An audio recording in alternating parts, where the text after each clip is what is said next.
విద్యార్థుల ఆకాంక్షలకు అనుగుణంగా తాను మంత్రి పదవికి రాజీనామా చేస్తున్నట్టు కేంద్ర మంత్రి ధర్మేంద్ర ప్రధాన్ ప్రకటించారు. రాజీనామా లేఖను ప్రధాని మోదీకి పంపారు. తాను వ్యక్తిగత ప్రతిష్టకు పోవడం లేదని, విద్యార్థుల మనోభావాలను గౌరవిస్తున్నానని లేఖలో ప్రధాన్ వివరించారు. నీట్ లీకేజీపై గత కొన్ని రోజులుగా జరుగుతున్న పరిణామాలతో ప్రధానిపై ఒత్తిడి పెరిగింది. కేంద్రం ఎన్ని డిమాండ్లకు ఒప్పుకున్నా ప్రధాన్ రాజీనామా తర్వాతే ఏదైనా అని విద్యార్థి సంఘాలు, ఇటు విపక్షాలు స్పష్టం చేశాయి. జరుగుతున్న పరిణామాలకు ముగింపుగా ధర్మేంద్ర ప్రధాన్ పదవికి రాజీనామా చేస్తున్నట్టు ప్రకటించారు. విద్యాశాఖ మంత్రి ధర్మేంద్ర ప్రధాన్ రాజీనామాపై సీజేపీ హర్షం వ్యక్తం చేసింది. ఇది విద్యార్థుల విజయం అంటూ ఎక్స్లో పోస్ట్ చేసింది. ప్రధాన్ రాజీనామాతో ఢిల్లీలోని జంతర్ మంతర్ వద్ద విద్యార్థులు సంబరాలు చేసుకున్నారు. శాంతియుతంగా చేసే ఏ ఆందోళనతో అయినా లక్ష్యం తప్పకుండా నెరవేరుతుందని సీజేపీ వ్యవస్థాపకుడు అభిజిత్ దీప్కే అన్నారు. దీన్ని గాంధీజీ నుంచి నేర్చుకున్నానని, ఈ దేశ యువత శాంతియుత నిరసనలు వృధాగా పోలేదని అన్నారు. విద్యార్థుల పోరాటం ఫలించింది, వారి సత్తా ఏంటో తెలిసింది. ఈ విజయం విద్యార్థులందరిది, ప్రజాస్వామ్యం అంటే ఇదే అని ఆనందం వ్యక్తం చేశారు. తమకు రాజకీయాలు అవసరం లేదు, మా డిమాండ్లలో ఒకటి నెరవేరింది, మిగతా రెండు నెరవేరే వరకు వేచి చూస్తామని అభిజిత్ దీపే అన్నారు. విద్యార్థులపై దాడి చేసిన పోలీసులపై చర్యలు తీసుకోవాలన్నారు. విద్యార్థులపై పెట్టిన అన్ని కేసులు పూర్తిగా ఎత్తివేయాలని డిమాండ్ చేశారు. విద్యా వ్యవస్థను ప్రక్షాళన చేసే వరకు ఈ ఉద్యమం ఆగదని తేల్చి చెప్పారు. కేంద్ర విద్యాశాఖ మంత్రి ధర్మేంద్ర ప్రధాన్ రాజీనామా చేయడంపై కాంగ్రెస్ ఎంపీ ప్రియాంక గాంధీ హర్షం వ్యక్తం చేశారు. ఇది దేశ యువత సాధించిన విజయమని ఆమె పేర్కొన్నారు. ప్రజాస్వామ్యంలో ప్రజల ఆకాంక్షలే అంతిమమని, యువత తమ గళాన్ని వినిపించి కేంద్ర ప్రభుత్వానికి గుణపాఠం చెప్పిందని అన్నారు. విద్యా వ్యవస్థలో నెలకొన్న సమస్యలపై విద్యార్థులు చేసిన పోరాటం ఫలించిందని ప్రియాంక గాంధీ వ్యాఖ్యానించారు. ధర్మేంద్ర ప్రధాన్ రాజీనామాపై కాంగ్రెస్ అధ్యక్షుడు మల్లికార్జున ఖర్గే స్పందించారు. ఇది కోట్లాది మంది విద్యార్థుల విజయమని తెలిపారు. విద్యా వ్యవస్థలో మార్పులు తీసుకురావాలనే లక్ష్యంతో విద్యార్థులు పెద్ద ఎత్తున ఉద్యమించారని, వారి పోరాటం దేశవ్యాప్తంగా చర్చకు దారితీసిందని అన్నారు. విద్యార్థుల సమస్యలను పరిష్కరించడంలో ప్రభుత్వం మరింత బాధ్యతగా వ్యవహరించాలని కాంగ్రెస్ నేతలు డిమాండ్ చేశారు.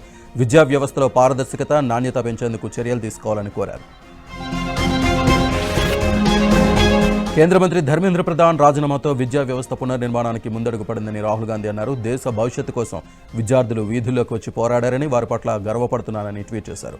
ప్రధాని మోదీ క్షమాపణ చెప్పాలని, విద్యార్థులపై హింసకు పాల్పడిన వారిపై చర్యలు తీసుకోవాలని డిమాండ్ చేశారు. రైతులు, కూలీలు, పేదలు కూడా భయపడకుండా పోరాడాలని పిలుపునిచ్చారు.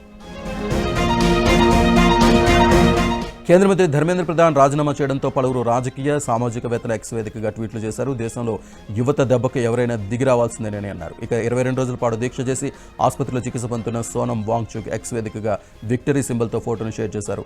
ఇది విద్యార్థులు సాధించిన విజయమన్నారు.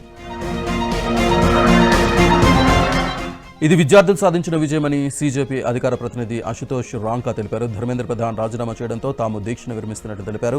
ఉద్యమం విజయవంతం కావడంతో రేపు సాయంత్రం 6 గంటలకు కొవ్వొత్తుల ర్యాలీ చేయాలని పిలుపునిచ్చారు. విద్యార్థులపై దాడి చేసిన పోలీసులపై చర్యలు తీసుకోవడంతో పాటు విద్యార్థులపై పెట్టిన అన్ని కేసులు పూర్తిగా ఎత్తివేయాలని అన్నారు. విద్యా వ్యవస్థను ప్రక్షాళన చేసే వరకు ఈ ఉద్యమం ఆగదని సీజేపీ నేతలు చెబుతున్నారు. నీట్ లీకేజీ నేపథ్యంలో కొన్ని రోజులుగా చేస్తున్న ఆందోళనను విరమిస్తున్నట్లు సీజేపీ ప్రకటించింది. ధర్మేంద్ర ప్రధాన్ రాజీనామాతో పాటు మిగతా 2 డిమాండ్లకు కేంద్రం అంగీకరించిందని మంత్రులు నడ్డా, జితేంద్రతో కలిసి నిర్వహించిన ప్రెస్ మీట్లో సీజేపీ ప్రతినిధులు సౌరు, అశుతోష్ తెలిపారు. దీంతో నిరసనకారులు క్షేమంగా తమ ఇళ్లకు వెళ్లాలని సూచించారు. ఈ క్రమంలో ఢిల్లీ జంతర్ మంతర్ దగ్గర మెట్రో స్టేషన్లు తెరుచుకున్నాయి. ప్రశ్నపత్రాల లీకులను అరికట్టేందుకు ప్రభుత్వం తీసుకుంటున్న చర్యలను వివరిస్తూ గురువారం తాను విడుదల చేసిన వీడియోకు విద్యార్థుల నుంచి భారీ స్పందన రావడంపై ప్రధాని మోదీ హర్షం వ్యక్తం చేశారు. థ్యాంక్ యూ ఫ్రెండ్స్ అంటూ యువతకు కృతజ్ఞతలు చెబుతూ నిన్న రాత్రి మరో వీడియో విడుదల చేశారు. యువతతో తనకున్న బంధం మరింత బలోపేతమవుతుందని ఆశాభావం వ్యక్తం చేశారు. గురువారం అర్ధరాత్రి ప్రధాని వీడియో పోస్ట్ చేసిన 8 నిమిషాల్లోనే 25 లక్షల వ్యూస్ వచ్చాయి. ఇన్స్టాగ్రామ్లో 20 నిమిషాల్లోనే 10 లక్షలకు పైగా లైక్స్ వచ్చాయి. కేంద్రంతో డీల్ చేసుకుని నిరాహార దీక్ష విరమించారంటూ వస్తున్న విమర్శలపై సోనం వాంగ్చుక్ ఆవేదన వ్యక్తం చేశారు. ఇలా నీచంగా మాట్లాడడం బాధాకరమంటూ వాంగ్చుక్ వీడియో విడుదల చేశారు. డీల్ చేసుకోవాలంటే 26 రోజులు ఢిల్లీ వేడిలో రోడ్డుపై దీక్ష చేయాలా అని ప్రశ్నించారు. తన దీక్ష పవిత్రమైందని, 11 కిలోల బరువు కోల్పోయానని చెప్పారు. ఎంత చేసినా ఇంకా నిజాయితీ నిరూపించుకోవాలా, ఇలాంటి విమర్శలకు జవాబివ్వాలా అంటూ వాంగ్చుక్ ఆవేదన వ్యక్తం చేశారు. తాను చేసిన కాక్రోచ్ వ్యాఖ్యలను వక్రీకరించారని భారత ప్రధాన న్యాయమూర్తి సూర్యకాంత్ అన్నారు. కాక్రోచ్లు, పరాణజీవులు అంటూ యువత, మీడియా, ఆర్టీఐ కార్యకర్తలపై వ్యాఖ్యలు చేశారంటూ విమర్శలు వస్తున్న వేళ సీజేఐ క్లారిటీ ఇచ్చారు. తాను దేశ యువతను ఎట్టి పరిస్థితుల్లోనూ అవమానించలేదని, నకిలీ డిగ్రీలతో వృత్తుల్లోకి ప్రవేశించిన వారిని ఉద్దేశించి వ్యాఖ్యానించానని స్పష్టం చేశారు. మన దేశ యువతపై తనకు ఎంతో గౌరవం ఉందని, అభివృద్ధి చెందిన భారత నిర్మాణంలో యువతే ప్రధాన స్తంభాలని ప్రశంసించారు. నీట్ పేపర్ లీకేజీపై విద్యార్థులు దేశవ్యాప్తంగా తీవ్ర నిరసనల నేపథ్యంలో కేంద్ర ప్రభుత్వం దిద్దుబాటు చర్యలు చేపట్టింది. నీట్, జేఈఈ సహా పలు జాతీయ స్థాయి పరీక్షలు నిర్వహించే స్వయం ప్రతిపత్తి సంస్థ నేషనల్ టెస్టింగ్ ఏజెన్సీ ఎన్టీఏ 47 మంది ఉద్యోగులను శాశ్వతంగా ఉద్యోగాల నుంచి తొలగిస్తున్నట్లు ప్రకటించింది. వారిలో కొందరిపై లీగల్, క్రిమినల్ చర్యలు చేపట్టనున్నట్టు ఎన్టీఏ వర్గాలు తెలిపాయి. అయితే ఉద్యోగాల నుంచి ఎవరిని తొలగించారన్న వివరాలను బయటపెట్టలేదు. కేంద్ర విద్యాశాఖ కార్యదర్శి వినీత్ జోషిని పంచాయతీరాజ్ శాఖకు బదిలీ చేసిన మరుసటి రోజే ఎన్టీఏలో భారీ ప్రక్షాళన మొదలు కావడం విశేషం. కేంద్ర మంత్రి Piyush Goyal deep fake video కేసుకు సంబంధించి చాణక్యపురి పోలీస్ స్టేషన్లో ఎఫ్ఐఆర్ నమోదైంది. తన వ్యాఖ్యలను ఏఐతో మార్చేసి డీప్ ఫేక్ వీడియో సృష్టించారని పీయూష్ గోయల్ ఆరోపించారు. డీప్ ఫేక్ వీడియోల ప్రచారంపై కఠిన చట్టపరమైన చర్యలు తప్పవని హెచ్చరించారు. సామాజిక మాధ్యమాల్లో వచ్చే తప్పుడు ప్రచారాలను నమ్మొద్దని విజ్ఞప్తి చేశారు. అలాగే విద్యార్థుల భవిష్యత్, పరీక్షల సంస్కరణలపై మోదీ ప్రభుత్వం కట్టుబడి ఉందని, పేపర్ లీకేజీలపై ఉక్కుపాదం మోపుతామని స్పష్టం చేశారు. ఢిల్లీలో ఆందోళన చేపట్టిన విద్యార్థులను ప్రధాని మోదీ, కేంద్ర మంత్రులు, ఆర్మీ అధికారులు బెదిరిస్తున్నట్లు ఉన్న పలు ఫేక్ వీడియోలు సోషల్ మీడియాలో వైరల్ అవుతున్నాయి. వీటిపై పీబీఐ ఫ్యాక్ట్ చెక్ విభాగం స్పష్టతనిచ్చింది. అవన్నీ నకిలీ వీడియోలు ఏఐతో సృష్టించారని వెల్లడించింది. ఆ నకిలీ వీడియోల్లో చూపించినట్లు ప్రధాని కానీ, కేంద్ర మంత్రులు కానీ ఎలాంటి వ్యాఖ్యలు చేయలేదని పేర్కొంది. దేశంలో జరుగుతున్న ఆందోళనను అదునుగా చేసుకుని పాకిస్తాన్కు చెందిన కొన్ని నెట్వర్క్లు ఈ వీడియోలను సర్క్యులేట్ చేస్తున్నాయని తెలిపింది. నీట్ ఆందోళనల వేళ ప్రధాని విడుదల చేసిన వీడియోపై అరుదైన రికార్డును సొంతం చేసుకుంది. నీట్ లీకేజ్ అంశంపై విద్యార్థులను ఉద్దేశించి ప్రధాని పోస్ట్ చేసిన జంజీ స్టైల్ సెల్ఫీ వీడియో విపరీతంగా వైరల్ అవుతోంది. ఈ ఒక్క వీడియోతో ప్రధాని మోదీ ఇన్స్టాగ్రామ్ ఖాతాకు కేవలం 24 గంటల్లోనే దాదాపు 10 లక్షల మంది కొత్త ఫాలోవర్లు పెరిగారు. అలాగే ప్రధాని పోస్ట్ చేసిన ఇన్స్టా రీల్ కేవలం 24 గంటల్లోనే దాదాపు 30.3 కోట్ల వ్యూస్ సాధించి ప్రపంచ రికార్డు సృష్టించింది. 2026 ఫీఫా ప్రపంచ కప్ ఫైనల్ కోసం చేసిన ఐషో స్పీడ్ వీడియో పేరిట ఉన్న 30 కోట్ల వ్యూస్ రికార్డును మోదీ వీడియో బీట్ చేసింది. జంతర్ మంతర్ ఆందోళనలో 130 మందికి పైగా పోలీసులకు గాయాలైనట్లు అధికార వర్గాలు తెలిపాయి. నిరసనకారులపై సుమారు 65 మంది విద్యార్థులకు గాయాలయ్యాయి. ఆందోళనలో జరిగిన ఘటనలపై 15 ఎఫ్ఐఆర్లు నమోదు చేశారు. శాంతి భద్రతలకు విఘాతం కలిగించే సామాజిక వ్యతిరేక శక్తులను గుర్తించేందుకు పోలీసులు అధునాతన ఫేస్ రికగ్నిషన్ స్కానర్, ఏఐ కెమెరాలు ఉపయోగిస్తున్నారు. గతంలో క్రిమినల్ రికార్డు ఉండి జంతర్ మంతర్ వద్దకు వచ్చిన 2000 మందికి పైగా క్రిమినల్స్ను పోలీసులు సాంకేతిక పరిజ్ఞానంతో గుర్తించినట్లు సమాచారం. టమాటా ధరలపై వైసీపీ తప్పుడు ప్రచారం చేస్తుందని మంత్రి అచ్చెన్నాయుడు మండిపడ్డారు. వాస్తవాలు తెలుసుకోకుండా రాజకీయాలు చేయడం సరికాదని హెచ్చరించారు. రైతు ప్రయోజనాలే లక్ష్యంగా మార్కెట్ స్థితిగతులపై సమీక్షిస్తున్నామని అన్నారు. రైతు బజార్లో నో లాస్, నో ప్రాఫిట్ విధానంలో విక్రయాలు సాగిస్తున్నామని అన్నారు. రైతుల ప్రయోజనాలను రక్షించేందుకు ఇరిగేషన్, రెవెన్యూ అధికారులు సమన్వయంతో పనిచేయాలని జలవనరుల శాఖ మంత్రి నిమ్మల రామానాయుడు సూచించారు. గతంలో ఎప్పుడూ లేని విధంగా సీలేరు జలాలను గోదావరి డెల్టాలో ఖరీఫ్ అవసరాల కోసం వినియోగిస్తున్నామని తెలిపారు.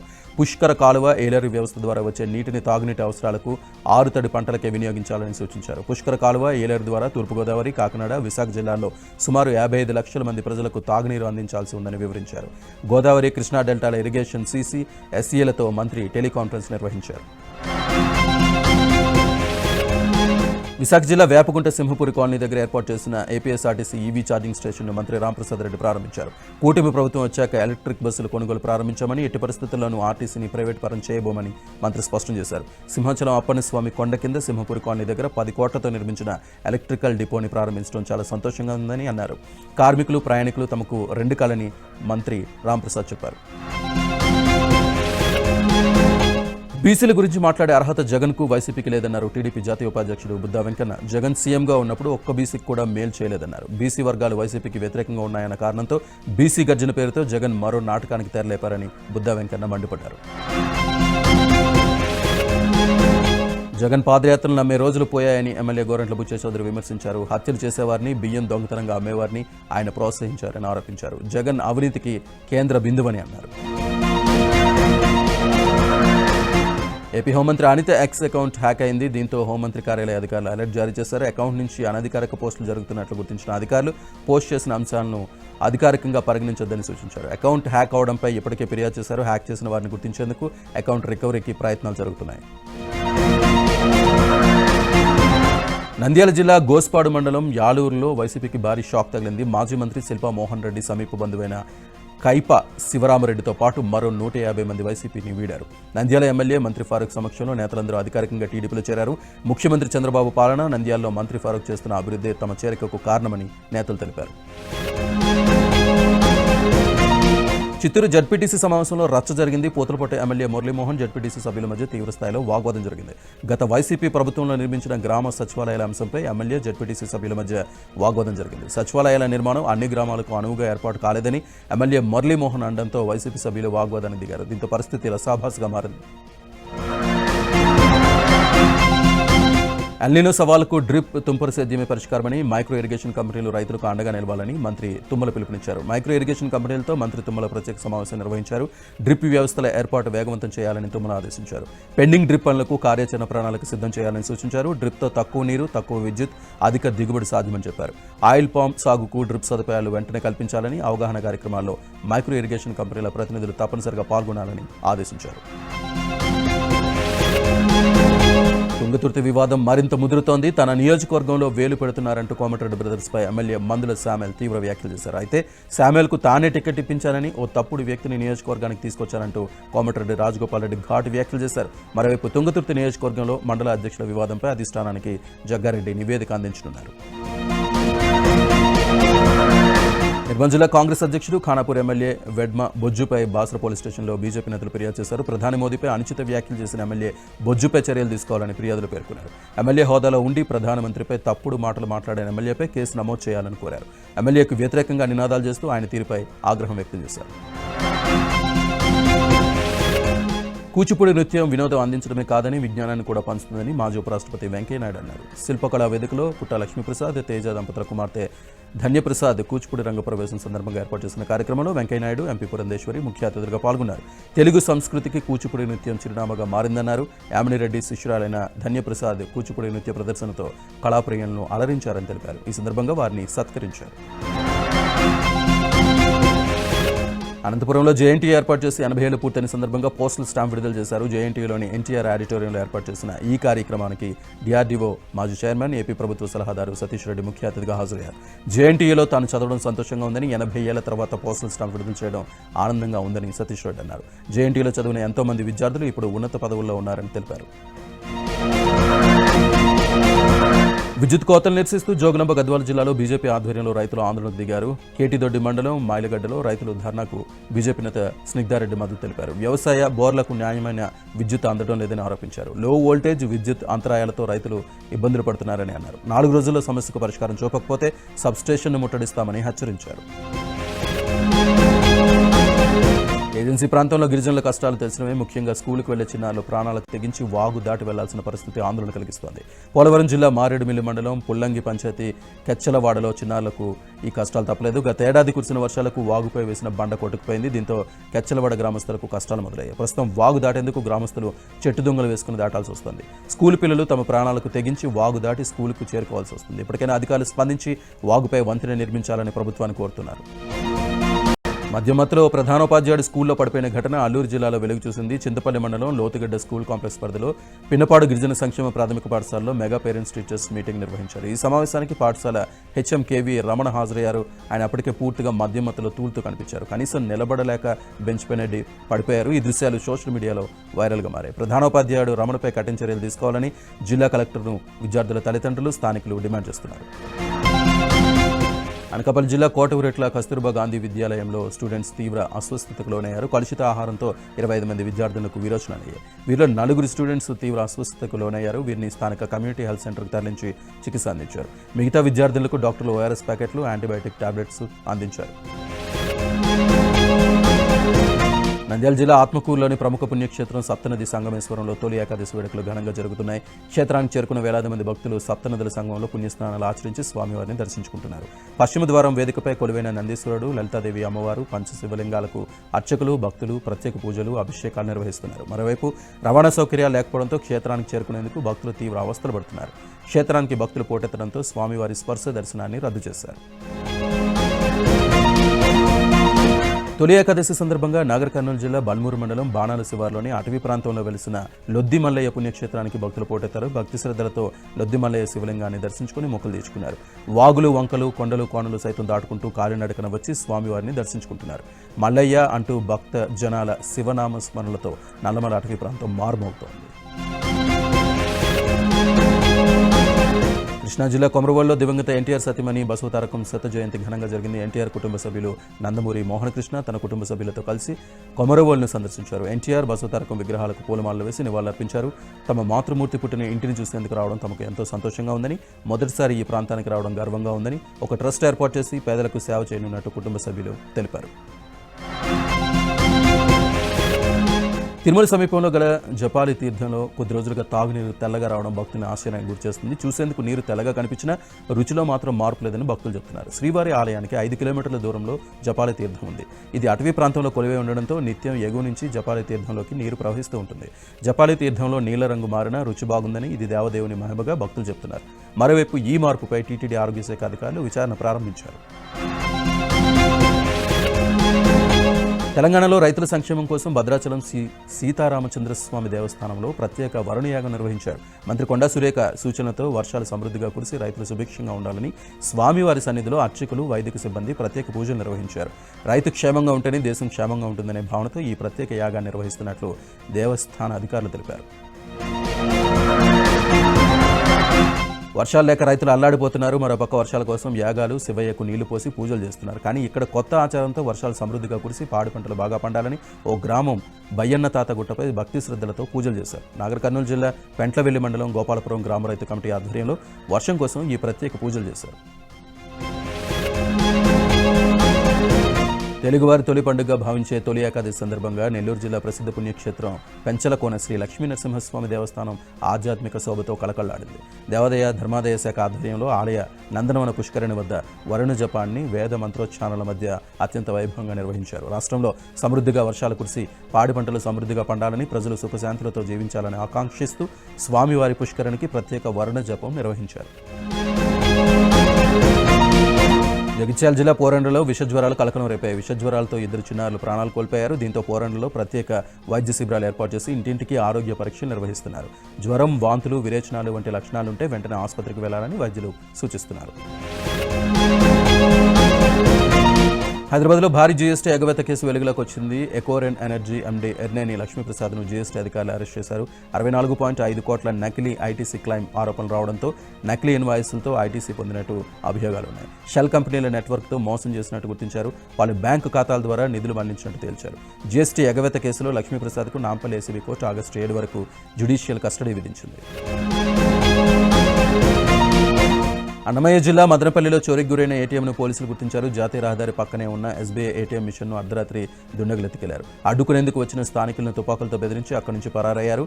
నిమ్మనపల్లి వద్ద ఏటీఎంను ధ్వంసం చేసి అందులోని డబ్బును తీసుకెళ్లారు. నిందితుల కోసం పోలీసులు గాలిస్తున్నారు. నంద్యాల జిల్లాలో పోలీసు యంత్రాంగం నిర్వహించిన 6వ విడత మిస్సింగ్ మొబైల్ రికవరీ మేళా విజయవంతమైంది. ఈ విడతలో 1 కోటి విలువైన 594 పోగొట్టుకున్న మొబైల్ ఫోన్లను రికవరీ చేసి అసలైన యజమానులకు నేరుగా అందజేశారు. ఇప్పటి వరకు నిర్వహించిన 6 విడతల్లో కలిపి జిల్లా వ్యాప్తంగా మొత్తం 4000 మిస్సింగ్ ఫోన్లను గుర్తించి బాధితులకు అప్పగించామని ఎస్పీ సునీల్ సెరాన్ తెలిపారు. కర్నూలు జిల్లా ఆదోనిలో మట్కావాడి వీధిలో క్షుద్రపూజల కలకలం రేగింది. ఉస్మాన్ వలి అనే వ్యక్తి ఇంట్లో నిధి కోసం క్షుద్రపూజలు నిర్వహిస్తున్నారనే అనుమానంతో కాలనీవాసులు ఇంట్లోకి వెళ్లి చూశారు. అక్కడ వింత ముగ్గులు, నిమ్మకాయలు, కొబ్బరికాయలు, గుడ్లు, తేళ్లను ఉంచి పూజలు నిర్వహిస్తున్నట్లు గుర్తించారు. ఇంటి పరిసరాల్లో ఎర్రటి రంగు నీటిని చల్లడంతో అనుమానం మరింత పెరిగిందని ఆందోళన వ్యక్తం చేశారు. వెంటనే పోలీసులకు ఫిర్యాదు చేశారు. అయితే తాము కొత్త ఇంటి నిర్మాణం కోసం శాంతి పూజలు మాత్రమే చేశామని ఉస్మాన్ వలి కుటుంబం చెబుతోంది. వైద్య పరీక్షల కోసం ఆసుపత్రికి తీసుకొచ్చిన ఖైదీ పరారైన ఘటన సిద్దిపేట జిల్లాలో జరిగింది. బైక్ దొంగతనాల కేసులో జైల్లో శిక్ష అనుభవిస్తున్న ఖైదీని పోలీసులు వైద్య పరీక్షల కోసం సిద్దిపేట జనరల్ ఆసుపత్రికి తీసుకొచ్చారు. ఈ క్రమంలో పోలీసులు కళ్ళగప్పి ఖైదీ తప్పించుకున్నాడు. 7గురిని వైద్య పరీక్షలకు తీసుకురాగా ఒక ఖైదీ పరారయ్యాడు. అతని కోసం పోలీసులు గాలిస్తున్నారు. కర్నూలులో అగ్ని ప్రమాదం జరిగింది. కల్లూరు ఎస్టేట్లోని దేవ అగరబత్తి ఫ్యాక్టరీలో మంటలు చెలరేగాయి. ఈ ఫ్యాక్టరీలోనే మరో ఆయిల్ మిల్ కూడా ఉండడంతో మంటలు వ్యాపించాయి. ప్రమాదంలో 15 లక్షలకు పైగా ఆస్తి నష్టం జరిగినట్లు తెలుస్తోంది. అగ్నిమాపక సిబ్బంది మంటలను అదుపు చేశారు. మేడ్చల్ జిల్లా నాగరంలో విషాదం నెలకొంది. అపార్ట్మెంట్ పై నుంచి దూకి పీజీ విద్యార్థిని దీక్షిత ఆత్మహత్య చేసుకుంది. ఎంబీబీఎస్ పూర్తి చేసి బెంగళూరు సిద్ధార్థ కాలేజీలో పీజీ చేస్తున్న దీక్షిత వారం క్రితమే నాగరంలోని తల్లిదండ్రుల వద్దకు వచ్చింది. దీక్షిత తండ్రి ఫిర్యాదుతో పోలీసులు కేసు నమోదు చేసి దర్యాప్తు చేస్తున్నారు. దీక్షిత మృతితో స్వగ్రామం యాదాద్రి జిల్లా మైలారంలో విషాద ఛాయలు అలుముకున్నాయి. డ్యూటీ విషయంలో తమ బిడ్డను టార్చర్ చేశారని, అందుకే ఆత్మహత్య చేసుకుందని దీక్షిత తల్లిదండ్రులు ఆరోపిస్తున్నారు. సత్యసాయి జిల్లా చిలమత్తూరులో ట్రాఫిక్ నిబంధనలు బేఖాతరు చేస్తూ ఒకే బైక్పై 6 యువకులు ప్రయాణించారు. పోలీసులను చూసి పారిపోయేందుకు ప్రయత్నించారు. ఈ క్రమంలో పోలీసులు 6 యువకుల్ని వెంబడించి పట్టుకున్నారు. అనంతరం వారికి కౌన్సిలింగ్ ఇచ్చారు. గుజరాత్లోని వల్సాద్లో భారీ వర్షాలకు నివాస సముదాయాల నీట మునిగా ఓ వ్యక్తి తన ఇంటి బయట వరద నీటిలో నిలబడి ఉన్న వీడియో వైరల్ అయింది. ఇక్కడ పరిస్థితులు ఎంత దారుణంగా ఉన్నాయో ఆ వీడియో చూస్తే తెలుస్తుంది. ఇటీవల ఎడతెరిపి లేకుండా కురిసిన భారీ వర్షాల కారణంగా వీధులు, రోడ్లు పూర్తిగా నీటి మునిగిపోవడంతో సదరు యువకుడు తన ఇంటి బయట మెడలోతు వరద నీటిలో నిలబడి పరిస్థితిని వివరించాడు. పార్క్ చేసిన వాహనాలు, ప్రహారీలు, భవనాల పైభాగాలు మాత్రమే బయట కనిపిస్తున్న ఈ దృశ్యాలు వరద తీవ్రతను స్పష్టంగా చూపిస్తున్నాయి. H-1B వీసాలకు $1,00,000 ఫీజు విధింపు విషయంలో ట్రంప్కు మళ్లీ ఎదురుదెబ్బ తగిలింది. ఈ ఫీజులు చట్టబద్ధం కాదంటూ ఇటీవల దిగువ న్యాయస్థానం తీర్పుపై స్టే ఇచ్చేందుకు అప్పీల్ కోర్టు నిరాకరించింది. కోర్టు దీనిపై స్టే ఇవ్వకపోవడంతో దేశానికి వచ్చే నష్టం ఏంటో తెలియజేయడంలో ట్రంప్ యంత్రాంగం విఫలమైందని పేర్కొంది. అమెరికా కాంగ్రెస్ ఆమోదం లేకుండా అధ్యక్షుడు దీనిపై నిర్ణయం తీసుకోలేరని పేర్కొంది. సాధారణంగా వీసాల కోసం అయ్యే ఖర్చును కంపెనీలు భరిస్తాయి. గతేడాది సెప్టెంబర్లో ఈ వీసా ఫీజును ట్రంప్ సర్కార్ ఏకంగా $1,00,000 పెంచేయడంతో భారతీయులపై పెను ప్రభావం